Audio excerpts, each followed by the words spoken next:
bienvenidos, gracias por venir. Le voy a pasar la palabra a la directora provincial de museos, Laura D'Aloisio, en primer lugar, luego Marta Perticará, la presidenta de la Asociación de Amigos, luego voy a presentar a nuestra invitada de esta noche y bueno, y después le cedo la palabra. Así que ahora, Laura, con ustedes. Gracias. Bueno, buenas tardes, buenas noches, muchísimas gracias por esta concurrencia llena de estudiantes. Bueno, les damos la bienvenida a esta charla, que es un honor recibir a Cristina Rossi. Muchas gracias, Cristina, por estar acá. Bueno, en el marco de una muestra que es Disociaciones 2, y en una situación del museo que para nosotros es distinta porque armamos este auditorio en este hall. Por suerte, gracias a que estamos en una obra estructural del museo que para el Ministerio de Cultura es sumamente importante en el marco de otras refacciones de otros museos que estamos teniendo. Y bueno, entonces armamos esto, que estamos felices por esta obra, por esta concurrencia, y además también les comunico que también desde ayer abrimos la convocatoria al Salón Anual, el 103 Salón Anual del Rosa Galisteo, y que de este año, justamente en el marco de la obra, lo hacemos en pequeño formato. Entonces, todos los artistas que quieran inscribirse pueden hacerlo y bueno, en la convocatoria está todo el reglamento y toda la explicación. Dura un mes la convocatoria. Y el certamen Padeletti, exactamente, el 9º certamen Padeletti. Así que bueno, todos invitados, agradecerles la concurrencia y bueno, los dejo con Lucía, que va a hacer una presentación de Cristina. Muchísimas gracias. Bueno, gracias, Laura. Invito primero a Marta Perticará, de la Asociación de Amigos, con quien organizamos esta conferencia. Bueno, buenas noches y gracias, Lucía, por compartir agenda con los amigos del museo. Nos incorporamos en esta actividad conmemorando el Día de los Amigos del Museo, que fue el 1 de junio de este mes. Entonces, bueno, gracias a todos los presentes y los invitamos a sumarse, a los jóvenes sobre todo, a hacerse amigos, y a quienes quieran acercarse a la asociación, en el link de la bio del Instagram, que es Amigos del Rosa, pueden sumarse y pueden ver las distintas categorías. Así que bueno, bienvenidos todos. Gracias, por supuesto, Cristina, por estar acá. Bueno, ahora sí, es una gran alegría recibirlos hoy en nuestro museo para compartir la conferencia Torres García en la trama regional de la exhibición a la colección, a cargo de la doctora Cristina Rossi, en el marco de la exposición Disociaciones 2, Torres García y su taller. Queremos agradecer especialmente a la Asociación de Amigos del Museo, cuyo acompañamiento hace posible este encuentro y cobra un significado particular en el mes de las asociaciones de amigos de museos, una oportunidad para reconocer el compromiso sostenido de quienes contribuyen al fortalecimiento y crecimiento de nuestras instituciones culturales. Es también una ocasión para destacar y agradecer a la doctora Cristina Rossi, una de las principales especialistas en arte latinoamericano, quien ha tenido la generosidad de dedicar esta investigación y esta conferencia al estudio de la colección que conserva nuestro museo.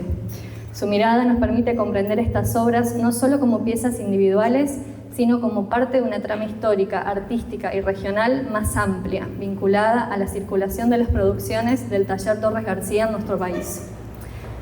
La conferencia adquiere un valor especial porque pone en foco un conjunto de obras que ingresó a la colección del museo en 1951 gracias a la donación de Luis León de los Santos, principal mecenas de nuestra institución. Desde noviembre del año pasado, cuando inauguramos Disociaciones, obras, cartas y legajos de la donación Luis León de los Santos, venimos recuperando y poniendo en valor su figura, reconociendo el papel fundamental que tuvo en la conformación del patrimonio artístico que hoy custodia el museo. Esta conferencia constituye un nuevo capítulo de ese homenaje y una oportunidad para profundizar en el conocimiento de uno de los núcleos más significativos de nuestra colección. Antes de darle la palabra, quisiera presentar brevemente a nuestra conferencista. La doctora Cristina Rossi es doctora en Historia y Teoría de las Artes por la Universidad de Buenos Aires y profesora de la Universidad Nacional de 3 de Febrero, especialista en arte latinoamericano, ha dirigido numerosos proyectos de investigación, curadurías y publicaciones de referencia sobre arte moderno y contemporáneo en la región. Es miembro del Centro Argentino de Investigadores de Arte y de la Asociación Argentina e Internacional de Críticos de Arte, y su trayectoria académica la ha consolidado como una de las voces más reconocidas en el estudio de las redes artísticas latinoamericanas y de figuras fundamentales como Joaquín Torres García y su entorno. Con enorme agradecimiento por su presencia y generosidad intelectual, los invito a escucharla. Muchas gracias. Bueno, buenas noches. Primero, muchas gracias por la presencia de todos ustedes. Quiero agradecer, por supuesto, al Rosa, a sus autoridades, a las autoridades de la provincia también, a la Asociación Amigos, y quiero felicitarlos. Les digo sinceramente, hoy hemos recorrido con todo el personal, ¿no es cierto?, y con Lucía. Las obras que se están haciendo verdaderamente son muy importantes, pero también son muy importantes los trabajos que se están llevando adelante.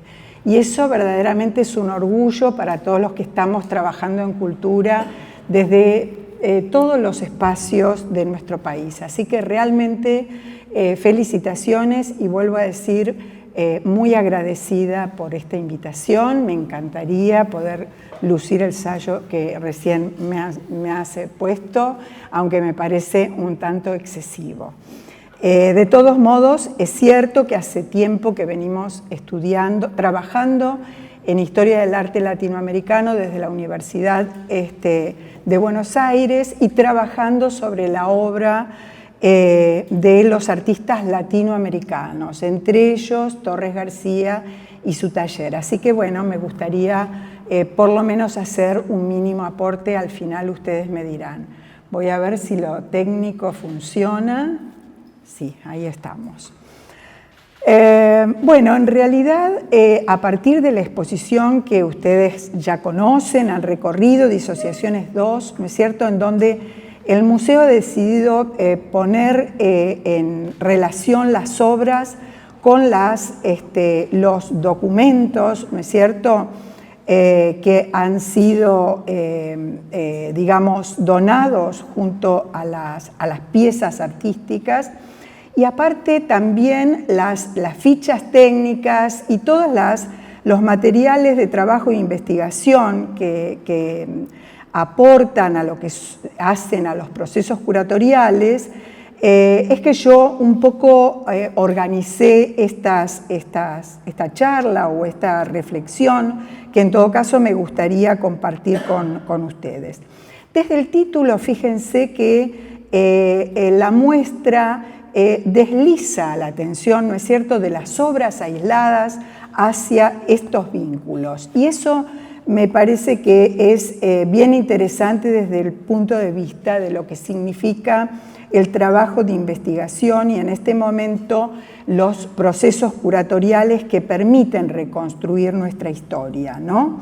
En este sentido, creo que verdaderamente los documentos que están en el archivo permiten ampliar, como recién decía Lucía, esta red de intercambios, y por eso quisiera centrarme en uno de los documentos que está en el archivo, que ustedes conocen y que está destacado en la muestra, que es precisamente la conferencia, ¿no es cierto?, que leyó Luis León de los Santos en el momento en el que ingresa este conjunto de obras, en el que ingresa y por supuesto que se exhibe. Esto es la exhibición que se organizó en septiembre. Voy a reponer algunos datos como para que todos los tengamos presentes.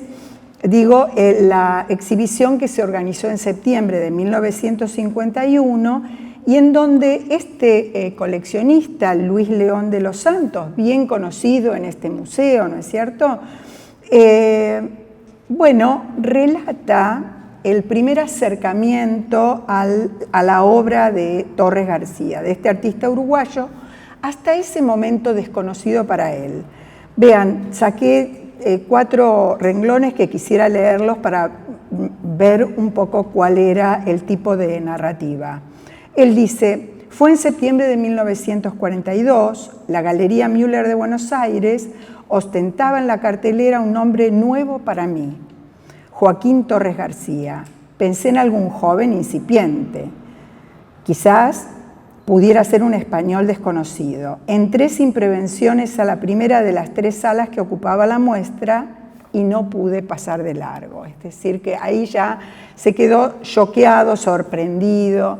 Bueno, como decía, seguramente casi todos saben quién era Luis León de los Santos, pero para reponer algunos datos, digamos que este señor, que había nacido en 1897, ¿no es cierto?, en España, había llegado al puerto de Buenos Aires el 25 de mayo de 1905. Desde ese momento había tenido una labor docente en Buenos Aires, había trabajado en varios barrios de la ciudad de Buenos Aires, Flores, Devoto, La Boca, y había formado una pinacoteca de pintores de La Boca que hoy mismo se puede visitar. Por lo tanto, ya en este momento que recorre estas salas en 1942, era un coleccionista de cierta trayectoria y se consideraba, ¿no es cierto?, que bueno, este artista desconocido, era sorprendente por lo menos para él, y así lo expresa en esta conferencia, en donde incluso él dice que tuvo que recurrir a los críticos para que lo introdujeran en la personalidad y la vida de este uruguayo. En este punto hay una cosa que me parece que es interesante, porque nosotros hoy estamos acostumbrados a pensar que la distancia entre Buenos Aires y Montevideo es una distancia que rápidamente recorrible, ¿no es cierto?, y que no sería para... Sin embargo, Torres no había venido desde su regreso en 1934. Torres había viajado a Buenos Aires en 1936 para ofrecer una conferencia en la Sociedad Hebraica, y en 1942 vino. Primero ofreció una conferencia, hizo los arreglos para esta muestra del 42 y después vino en septiembre para acompañar la muestra. Así que fíjense que no había una presencia, ¿no es cierto?, tal como podríamos imaginar en este momento, que tal vez desde el 34 al 42 podrían haber ocurrido muchas muestras. No, esta era la primera muestra individual que se organizaba en la ciudad de Buenos Aires. Pero por otro lado también creo que para comprender aquello que de los Santos encontró en las salas,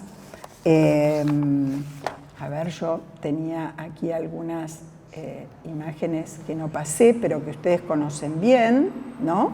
Esta reunión de los documentos y las obras que me interesaba remarcar. Esta es la muestra que vamos a tratar un poco en detalle, y bueno, la figura de nuestro coleccionista, ¿no?, que precisamente se va a sorprender en estas salas, y que yo decía, para pensarlo también a Torres en ese momento, deberíamos tener en cuenta que Torres había hecho una larga trayectoria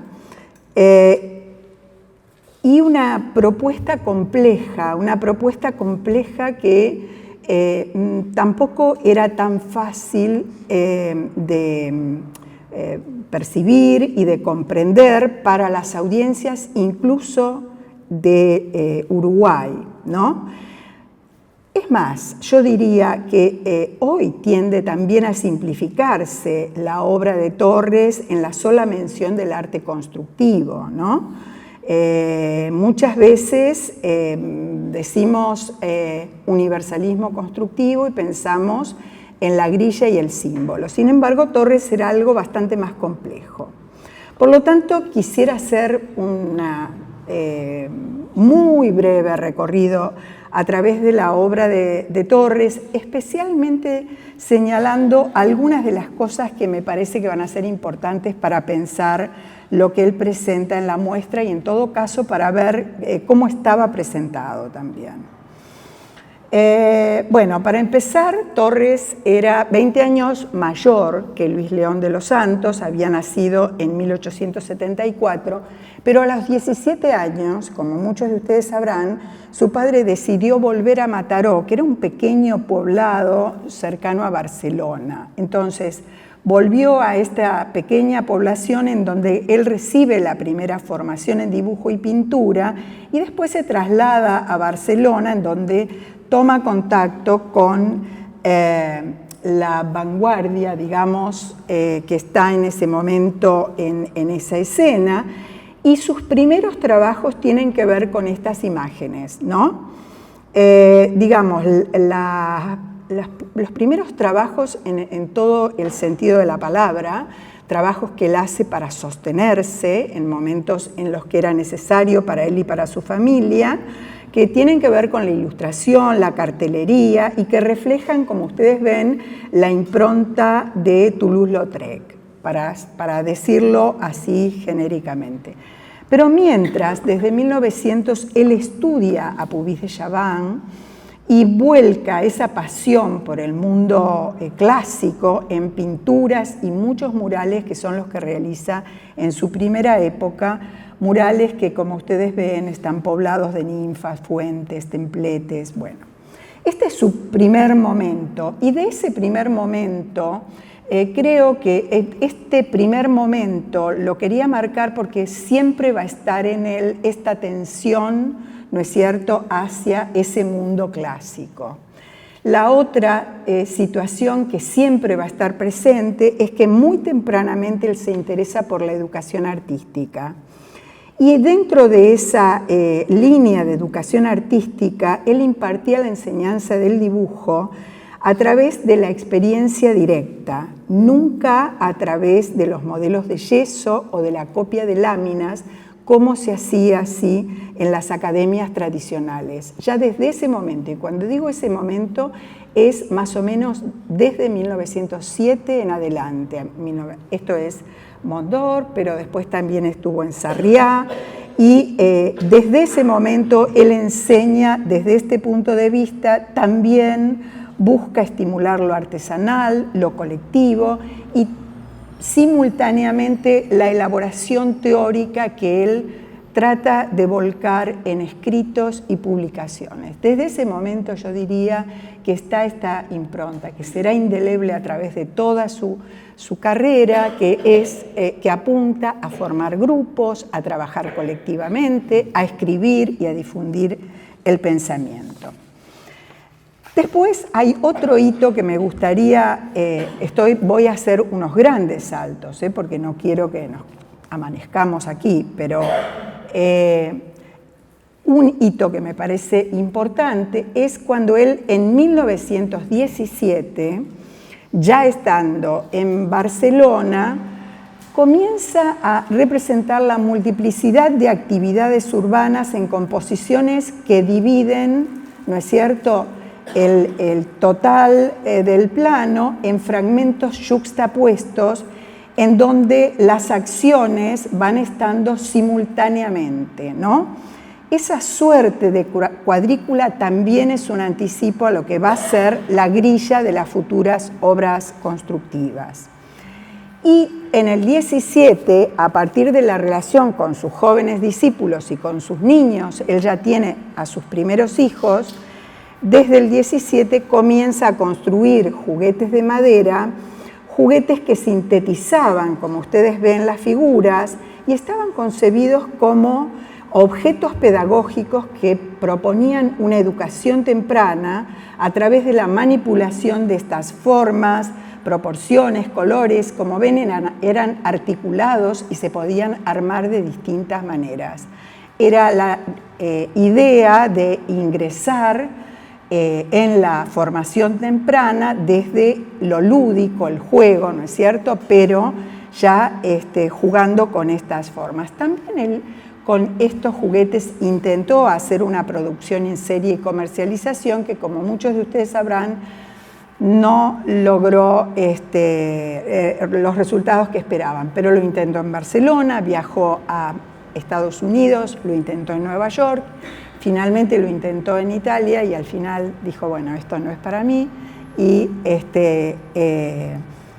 se instaló en París. En París no me voy a detener en los detalles históricos, pero como ustedes saben, en París se relacionó con la crème de la crème porque él formó parte de Cercle de Carré y ahí estaban todos los vanguardistas, ¿no es cierto?, que compartieron ese espacio con él. Pero sí quiero marcar dos hitos que hacen a la imagen que se va a trabajar y que va a ser que en 1928, estando en París, él comienza a hacer una serie de figuras con rasgos esquemáticos que remitían, como ustedes ven, a las culturas primitivas, mediante las cuales él procuraba, y ahí hay que tener cuidado porque no eran nada más que repertorios formales, ¿no? Él procuraba recuperar la función colectiva que habían tenido las imágenes para esas tradiciones, es decir, él buscaba esta condición de formas de representación compartidas por todos, por toda la comunidad, ¿no? Otra marca que también va a dar después, a impactar en lo que va a ser la idea de universalismo constructivo. Simultáneamente, también comenzó a desarrollar otra modalidad que va a tener que ver y que él llamó planos de color y líneas. Estos planos en realidad eran, aparecían formas sugeridas sobre planos de color que estaban disociados de esas formas, ¿no? Eran campos cromáticos que actuaban en el fondo y de alguna manera esta línea, ¿no es cierto?, ya también se estaba separando.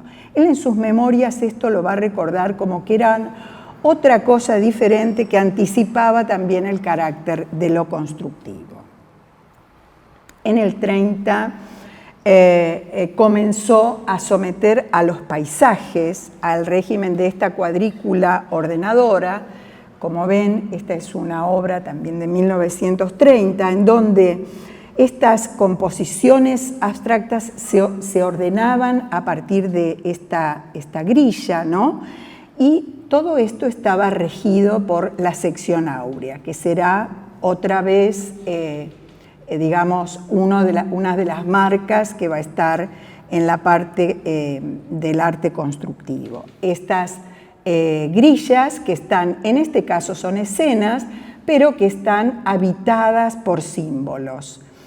Él trabaja esto en 1930 en la escena parisina, como ahí hay algunos conflictos, se traslada hacia, me quedó ahí algo del Fondo Nacional de las Artes que se me coló entre las imágenes. Decía, en 1932 intenta plantear este tipo de trabajo en el grupo de arte constructivo que funda en Madrid. Entonces ahí está la idea de trabajo grupal, ¿no es cierto?, y la idea de trabajar sobre estas formas sintetizadas y constructivas que viene, como vemos, desde Europa. En ese momento, incluso Maruja Maya, que hoy me la nombraron aquí, está en este grupo de Madrid, ¿no es cierto? Este era uno de los conflictos que tenía Torres cuando formaba grupos en donde los artistas ya estaban formados y entonces la discusión era mayor. Entonces decía, en 1934 decide retornar a Montevideo convencido de que ese arte que proponía como anónimo y monumental, y ya desde ahí venía esa idea de que este arte sea anónimo, monumental, edificado sobre la estructura, sobre la idea de construcción, que para él era la estructura, y el símbolo, que era la síntesis de una idea, ¿no? Esto es lo que él propone entonces cuando regresa a Montevideo después de 43 años de ausencia. Y entre otras acciones, que no voy a detallar, por supuesto, porque sería larguísimo, pero sí formó la Asociación de Arte Constructivo. Como ustedes ven aquí, estos son los logos que algunos trabajaba él, otros hacían algunos de sus discípulos, ¿no? Y esta Asociación de Arte Constructivo está integrada por artistas ya formados, que son los que se interesan, ¿no es cierto?, a los que acceden. Me pareció que esta imagen era algo representativo. No son todos artistas, algunos son parte de la audiencia, pero aquí hay algunos de los artistas para que ustedes vean. Por ejemplo, este es Rañi, que es uno de los artistas que era argentino, por eso también. Y él entonces los interesa por estudiar a las culturas prehispánicas, ¿no es cierto?, lo que él consideraba la tradición indoamericana, con la intención de acceder fundamentalmente a su metafísica, no a su repertorio formal. Es decir, a la espiritualidad con la que accedían a esas formas, ¿no es cierto?, sensibles que participaban en la ritualidad de esas comunidades, ¿no? Y esto, digo, también el uso de la palabra ritualidad tiene todo que ver con lo que él va a proponer. Él empieza, y aquí esta imagen la puse un poco con una sonrisa, pensando en que me parecía que graficaba perfectamente lo que era su prédica. Muchas veces cuando leemos, ¿no?, Torres García predicaba sus ideas, porque insistía, insistía e insistía permanentemente. Y aquí Amalia Nieto, bueno, lo dibuja en una de sus permanentes conferencias. Por otro lado, también hay que mencionar, ¿no es cierto?, que cuando él llega, esta Escuela del Sur es presentada a partir del conocidísimo planteo de nuestro norte es el sur, a partir de lo cual él grafica este quiebre, este corte, ¿no es cierto?, con todo tipo de dependencia y especialmente con la dependencia de todo lo que era la tradición en el arte hasta ahí elaborada, para fundar esta nueva escuela, ¿no?, que la devolvería a esa situación arcaica en la que el arte buscaba integrarse con los ritos y las prácticas compartidas por todos. Quiero detenerme un poquito acá porque esto es algo que muchas veces se pasa por alto y que tiene que ver con que para Torres el arte constructivo estaba destinado a cumplir la utopía de religar el arte y la vida, ¿no? Ese quiebre que se había dado a partir de la autonomización del arte o de la secularización primero, si ustedes quieren, y después la autonomización, y que las vanguardias históricas también intentaron religar de otros modos. Para Torres, este arte constructivo estaba destinado a integrar la vida a través de los murales que se integraban con el espacio arquitectónico que se vivía diariamente y con las artes aplicadas a los objetos de uso cotidiano. Como ustedes saben, el arte constructivo era parte, por ejemplo, de la cerámica, pero no de la cerámica decorativa, sino de la cerámica con la que se desayunaba diariamente, por decirlo de una manera, ¿no? No obstante, ahora que desarrollamos más o menos, esta es una de las obras de esa época en donde también se ve cómo empiezan a aparecer las máscaras y algunos elementos. Puse obras que son de los museos nuestros que se pueden encontrar, y estas son algunos de los objetos, ¿no es cierto?, de uso cotidiano, la silla, una cajita, o por ejemplo el vitral que está en su casa, ¿no?, que había diseñado para su casa. A pesar de esto, digamos, en del entusiasmo que él ponía y demás, y también que había entre la concurrencia. Sin embargo, no era tan fácil la recepción de la obra de Torres en el momento. Y tanto sea en el campo cultural, la crítica, el público en general, empezó a manifestar signos de indiferencia, y también el grupo comenzó, la Asociación de Arte Constructivo fue perdiendo cohesión. Una y otra vez el maestro iba sintiendo una profunda frustración, hasta que finalmente decidió en algunos de sus escritos, pero por ejemplo en el Manifiesto 2, les voy a leer un mínimo para... Dice: agotados ya los medios para que se llegue a una profunda comprensión de su esencialidad, ahora debe, a mi juicio, cesar tal trabajo. No tengo por esto inconveniente en admitir que se diga: el constructivismo fue. Me encantó porque es una expresión muy actual. El constructivismo fue. Nadie piensa en él. Su propio divulgador ya no se ocupa más de insistir con sus conferencias. Al fin pasó tal cosa molesta. Así, permanentemente Torres entraba en estas situaciones de profunda frustración. Esto lo escribió en 1938, pero bueno, así fue pasando, de modo que él desactivó ese grupo formado por artistas ya formados y que le oponían resistencia, y siguió trabajando, es bueno decirlo, en una pintura que oscilaba entre el arte constructivo, basado en la estructura y el símbolo, y una línea de pintura figurativa que generaba permanentes polémicas. Simultáneamente siguió escribiendo, por supuesto, y el último punto que me interesa marcar para lo que vamos a ver en la muestra es que, además de escribir estos libros y demás, en 1940 escribió esta 500ª conferencia, en la que por un lado planteó que aceptaba la derrota y por otro lado anunció las bases para la pintura constructiva. Y lo novedoso en este caso fue que planteó que esa pintura constructiva articulaba dos vertientes. Una de pintura, ¿no?, dedicada a los temas del mundo visible, la naturaleza muerta, y una pintura-construcción. Esa pintura-construcción era la estructura abstracta.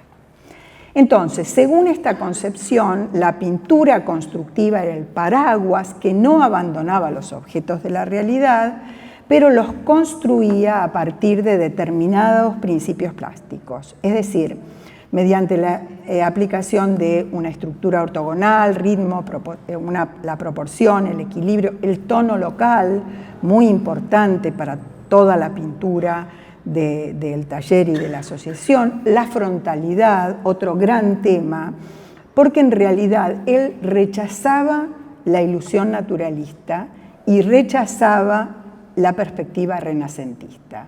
Pero en sus paisajes, por ejemplo, las relaciones espaciales estaban trabajadas a partir de ritmos, proporciones y demás. Lo que pasa es que esa profundidad debía estar supeditada al tratamiento del plano, ¿no? Bien, en este punto estábamos hacia el 40, ¿no es cierto? En el 42 volvemos a lo que sería ya la llegada de Torres a Buenos Aires. Llega para dictar una conferencia que él titula Revalorización del concepto de pintura en el Colegio Libre de Estudios Superiores. Ahí en ese viaje él también pacta su futura muestra, ¿no? Ya ahí hace todos los arreglos. Y en esa conferencia él dice, fíjense, voy a leer 3 renglones, el concepto de pintura, a mi juicio, tiene que referirse al concepto general del arte, y este es construcción. Para él era construcción, estructura.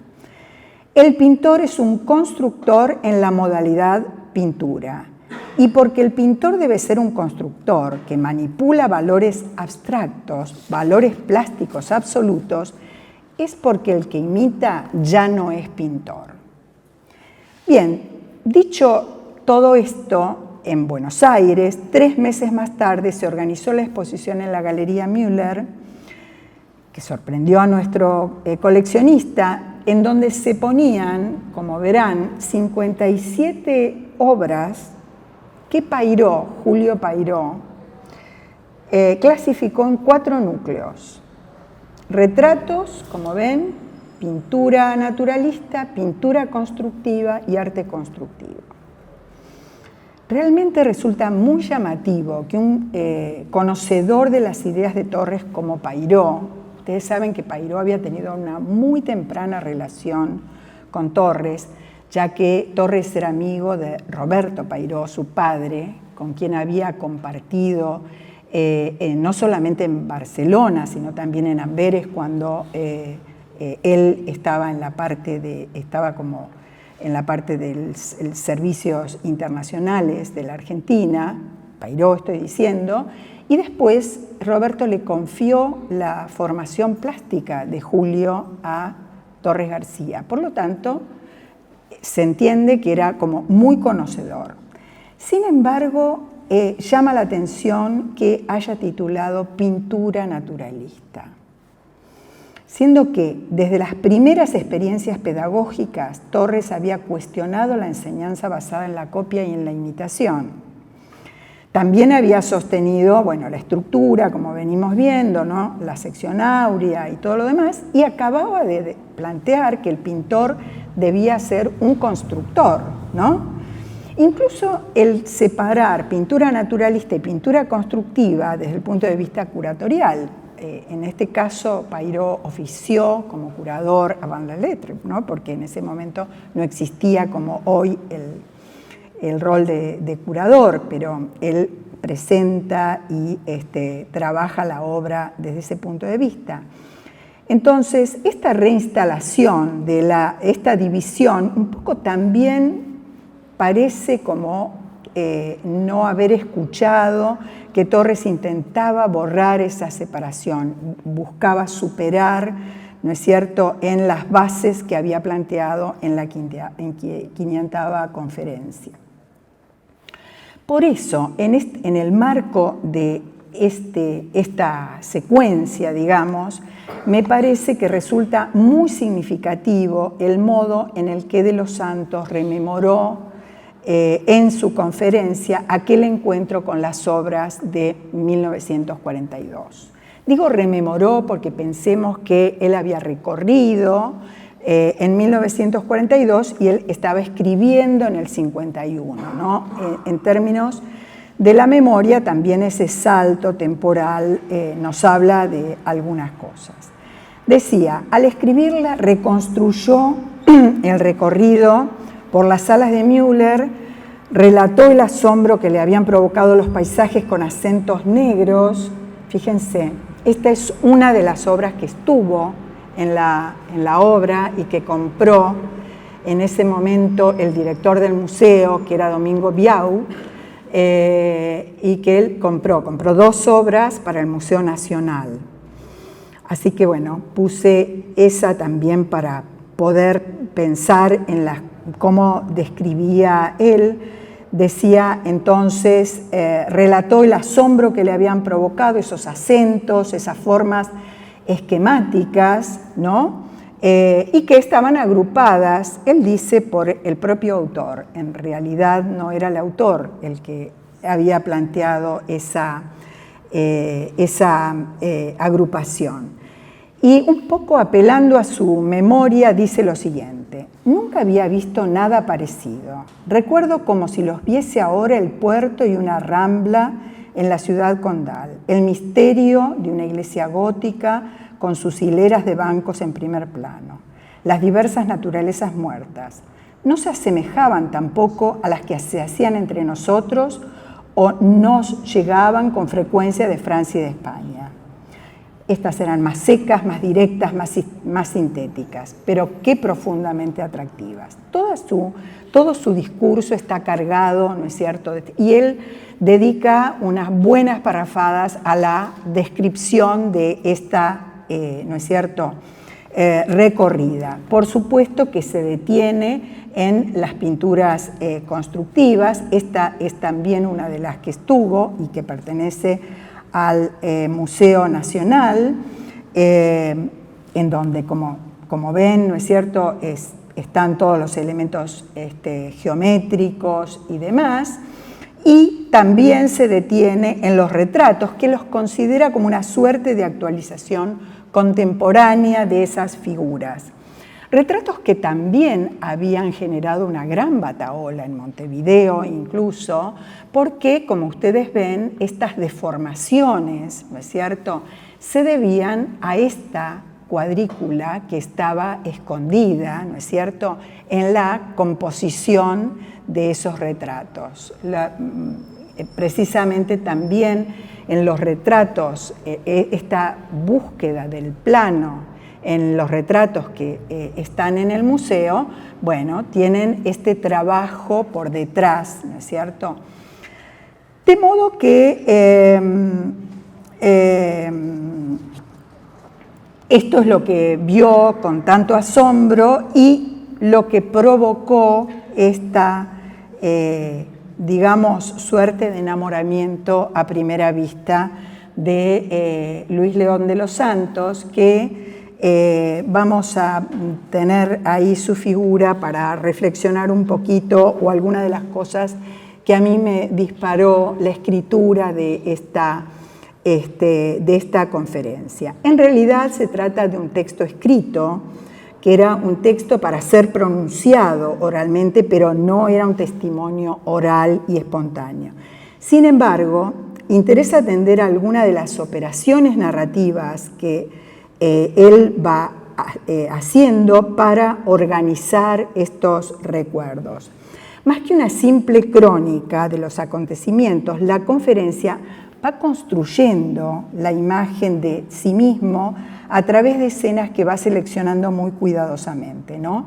La sorpresa, el descubrimiento de este nuevo artista desconocido, el relato de las sucesivas veces que él acude a la sala, los encuentros silenciosos con el artista al que no se atreve y va poniendo siempre en primera persona, ¿no es cierto? No se atreve a hablarle por su timidez, el deseo de viajar para conocerlo y finalmente la frustración que desencadenó la inesperada muerte que él plantea como que le heló la sangre, ¿no es cierto? Pero que de todos modos renovó los esfuerzos para formar esta colección. Leída en términos de Leonora Arfuch, en realidad la conferencia puede entenderse como un ejercicio de memoria y de autorrepresentación mediante la cual De los Santos organiza retrospectivamente una secuencia de acontecimientos para conferirle coherencia y para construir una determinada imagen de sí mismo como admirador y posteriormente como coleccionista y benefactor del museo, ¿sí? Al mismo tiempo, ese relato permite reconstruir una red de sociabilidades, ¿no es cierto?, intelectuales y afectivas, en el sentido señalado por Jean-François Sirinelli, que vinculó al coleccionismo con discípulos, amigos, colaboradores, ¿no?, y que también resultó decisiva. Pero además, si nosotros prestamos atención, la conferencia también nos permite observar cómo circulaban las obras de Torres fuera de Uruguay, qué aspectos de su producción fueron valorados por sus contemporáneos y cómo se comprendía la complejidad de este proyecto artístico que vengo planteando desde el principio, que hoy suele identificarse casi exclusivamente con el arte constructivo, ¿no? Y que nos da después tanto trabajo desarmar, desarticular esa imagen tan instalada.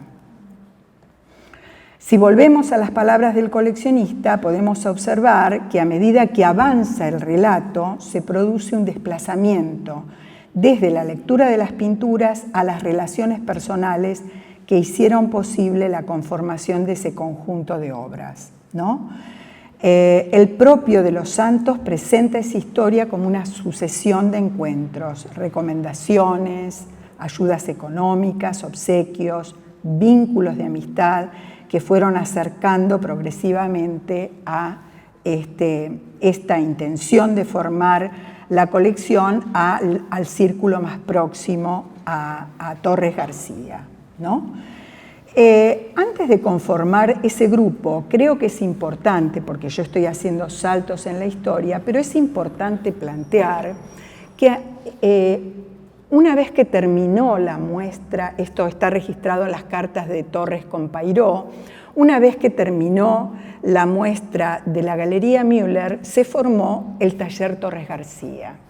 Y este Taller Torres García, él ya lo plantea como un taller en el que va a enseñar arte constructivo y pintura de tema, es decir, lo que él consideró en la 500ª conferencia, entre preferentemente una audiencia de jóvenes vírgenes de toda formación. Y por eso puse esta imagen que siempre nos sirve cuando nos queremos referir a cómo estaba conformado ese grupo. Fíjense que algunos aún tienen pantalones cortos, ¿no? Estos eran jóvenes, muy jóvenes. Algunos lo habían acompañado en la asociación y eran fieles a su ideario, ¿no es cierto? Así que bueno, en esta red tuvieron, vamos a volver a la obra para quedarnos con esta imagen, en esta red tuvieron especial importancia figuras como el fotógrafo Anatole Saderman, ¿no? Que fue fotógrafo pero también fue depositario de obras y que contribuyó a la circulación de sus obras, Jonio Montiel, Sergio de Castro, Julio Alpuy, María Cantú, todos ellos eran integrantes del taller, César Franceschini desde el coleccionismo y Luis Gaulán Moreno, que era coleccionista pero también artista, ¿no? Todos ellos entonces participaron activamente de estos préstamos, gestiones y demás. Entonces, de alguna manera, en la conferencia, en la escritura de Luis León, aparece la colección como el resultado de una trama afectiva e intelectual construida entre Buenos Aires, Montevideo y Santa Fe, ¿no? Más que una colección planificada, como podríamos pensar, desde la circulación de la obra en el mercado de arte. Por lo tanto, esto habilita a pensar la colección no solo como un conjunto de objetos artísticos, sino también como el producto de una red de sociabilidades intelectuales y afectivas, en el sentido que propone Sirinelli, al estudiar estos entramados relacionales a través de los cuales circulan ideas, personas y bienes culturales.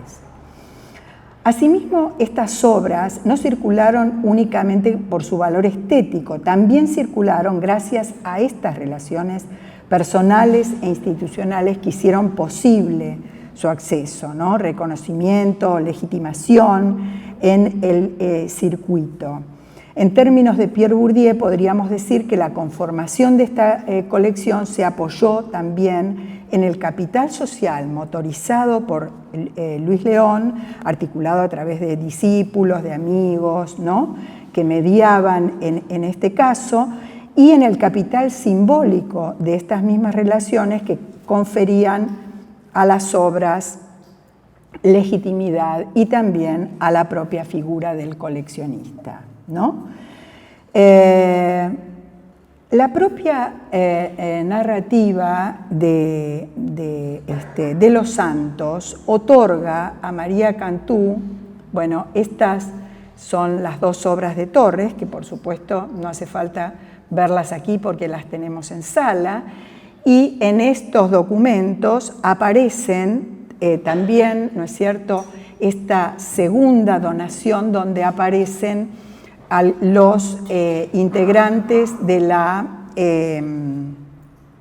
del taller Torres García, otra vez con los, digamos, elementos que planteábamos en esta cuestión de la, digamos, frontalidad, el trabajo sobre la línea, el trabajo sobre el plano de color y la línea, y el trabajo sobre lo que es la retícula del arte constructivo.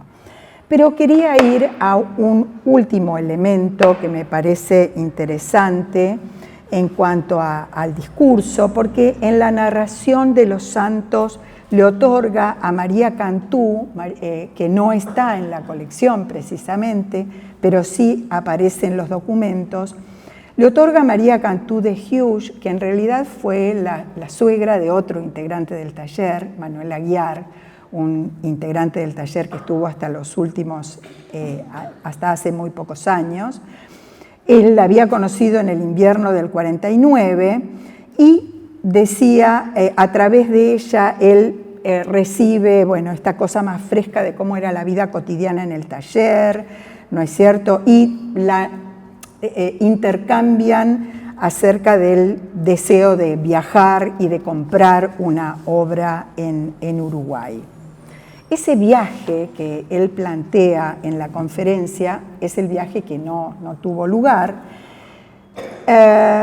y que cuando él lo relata en la conferencia plantea así con estas palabras: la muerte de Torres le había helado las venas.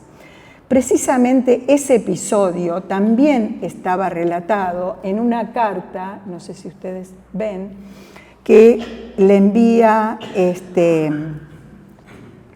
a María Cantú unos pocos días después de la muerte del maestro, en donde le dice que, bueno, ahí en esa página está planteando esto, ¿no? Que estaba enfermo y de pronto dice: abrí la nación del 9 del Corriente y se me heló la sangre más aún en las venas. Es decir, esa imagen de que se le había helado la sangre en las venas ya estaba en el 49, ¿no? Y él la seguía relatando.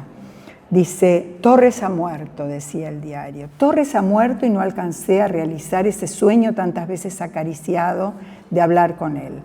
De todas maneras, iré a Montevideo en el verano, compraré, si me venden, si quieren venderme, un cuadro del maestro, pero esa gran emoción de tenerlo a mi lado ya no podré vivirla. El destino me jugó una mala pasada, amiga mía, le decía, ¿no? Muy en su narrativa, vuelvo a decir, siempre hablando de sus emociones. Entonces, así narrado este episodio, digamos, transforma ese encuentro que se frustró con el maestro en una suerte casi de compromiso póstumo. La imposibilidad de visitarlo y de conversar con el maestro lo impulsó posiblemente a seguir en el afán de reunir la colección para donar al museo. Y ahí, para el momento de inaugurar la muestra, como ustedes vieron en los recortes, Calebois envió una carta a la casa que los Torres habían construido en Punta Gorda, en la calle Caramurú, invitando a Manolita y a sus hijos, y esta invitación fue respondida con el telegrama que en los recortes que están aquí en el museo, ¿no es cierto?, se señala que el director del museo lee en el acto de inauguración. De modo que, bueno, para ir cerrando, verdaderamente muy acertada la decisión curatorial de Disociaciones 2 de exhibir las obras junto con los documentos asociados y con las fuentes incorporadas a través de los trabajos, las investigaciones y demás, porque permiten reconstruir esta trama histórica y muestran que la colección debería entenderse posiblemente no únicamente como un conjunto de pinturas, ¿no?, sino más bien como resultado material de esta red intelectual y afectiva que articuló los intercambios, como decíamos, entre Buenos Aires, Montevideo y Santa Fe. Y esa conferencia del 51, ¿no es cierto?, y todos los demás documentos permiten reconstruir una trama que va más allá de aquello que está depositado en este museo y que tiene que ver con la trama regional, ¿no es cierto?, que de alguna manera supera la dimensión material para incorporarse en esta red que conectó por lo menos ambas orillas, ¿no?, desde el punto de vista del arte latinoamericano, lo que nosotros llamamos esta, digamos, situación rioplatense del arte moderno. Así que bueno, esto era un poco lo que me disparó el patrimonio que tienen ustedes en el museo, y ahora lo dejo disponible como para charlar con ustedes.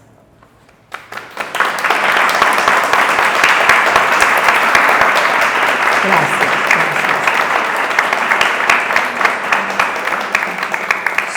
Solo un mínimo trabajo.